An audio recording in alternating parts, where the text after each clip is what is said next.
La saison 3 de Jujutsu Kaisen sortira en janvier 2026 et c'est déjà l'animé de l'année. Sur les 5 dernières années, est-ce que Jujutsu Kaisen ne serait pas l'animé le plus marquant de sa génération? Faut qu'on en parle, moi je pose la question. Première chose que je trouve vachement intéressante dans ce trailer de la saison 3, c'est un nouveau changement de DA pour l'animation. Ça fait 3 saisons, 3 changements de DA pour marquer quelque chose d'important dans l'histoire d'Akutami.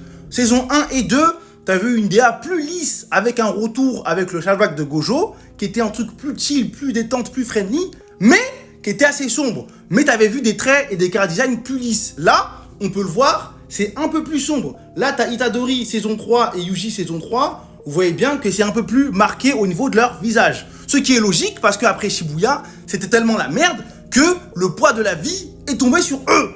Et c'est aussi pour faciliter le travail des animateurs, oui je sais, bref. Ensuite, nouveau point intéressant à relever, c'est que la saison sera divisée en plusieurs parties. Et du coup, moi je pense qu'il y avait des vachement de personnes qui n'avaient pas compris la traque mortelle en manga. Là, grâce à l'animé, notamment justement en faisant un découpage plus judicieux, je pense que ça pourrait aider. Quand on va arriver à ce passage-là, qui sera peut-être dans la deuxième partie, bah les gens auront plus compris, alors que dans le manga, je pense qu'il y a plein de gens qui ont dit « Ouais, je comprends pas, je lâche ». Et dernier point, par rapport justement à la compréhension de l'arc, c'est les rajouts. Par exemple, le combat Itadori vs Yuta dans le manga, c'est juste un bon combat. Mais là, t'as l'impression que le combat, il prend des proportions énormes. En plus, avec l'animation qui s'annonce simplement mythique, comme d'habitude, moi je pense que même sur, par exemple, Choso vs Naoya, qui est un combat intéressant, mais qui n'est pas le meilleur combat de Naoya, par exemple, même de Choso, bah on risque d'avoir quelque chose d'incroyablement incroyable. C'est de la folie. Donc la saison 3 sera tout simplement géniale. Mais pour Akutami, t'avais de l'or dans tes mains, qu'est-ce qu'il nous a fait à la fin, putain,